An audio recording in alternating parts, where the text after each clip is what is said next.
Қайырлы күн достар, бүгін біз сіздермен бірге ауызда еритін өте дәмді торт дайындайтын боламыз. Бұл торт бар болғаны 30 минуттың ішінде дайын болып шығады. Ендеше видеомызды бастаймыз. Ең алдымен ыдысымызға 2 жұмыртқамызды жарып, 200 грамм қантымызды қосып, жақсылап миксерлейміз. Енді кезекте 300 грамм ұнымызды алып, жарты-жартыдан қосып отырып, миксерлейміз. Барлығын бірге қоспаймыз. Енді қамырымыз қоюланған кезде сүтімізді қосып аламыз. Ең соңынан разрыхлителімізді қосып, жақсылап миксерлейміз. Міне бізде осындай қою қамыр дайын болып шығуы тиіс. Дайын болған қамырымызға 50 грамм күнбағыс майын қосып, жақсылап миксерлейміз. Міне дайын болды.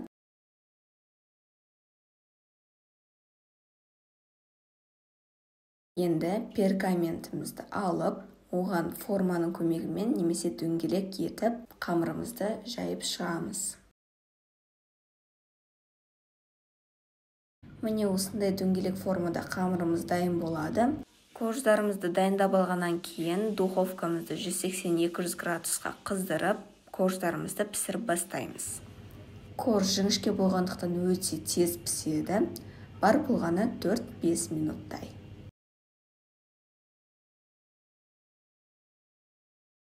Міне көріп тұрғандарыңыздай біздің корждарымыз қызарып және жұмсақ болып піседі.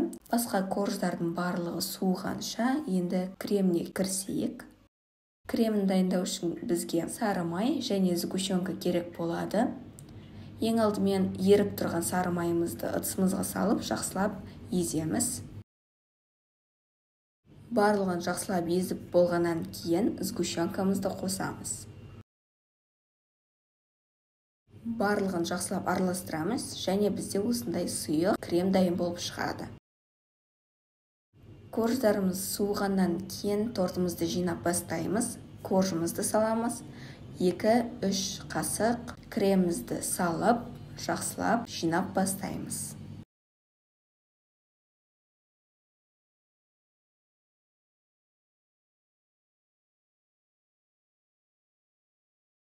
Жинап болған корждарымыздың бетін өздеріңіздің қалауларыңыз бойынша әрлесеңіздер болады. Біз 7-ші коржды сухари етіп, ұсақтап блендерден өткіздік және осылай әрледік. Міне дайын болған тортымызды 5-6 сағатқа қойып қоямыз. Тоңазытқышқа да салып қоюға болады. Яғни 5-6 сағаттың ішінде коржға крем жақсылап сіңіп, жұмсара түседі. 5-6 сағаттан кейін біздің тортымыз толығымен дайын болады. Міне қарасаңыздар өте жұмсақ кесіледі.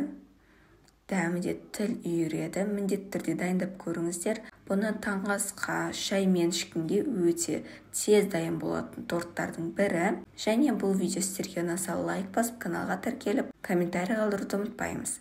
Астарыңыз дәмді болсын.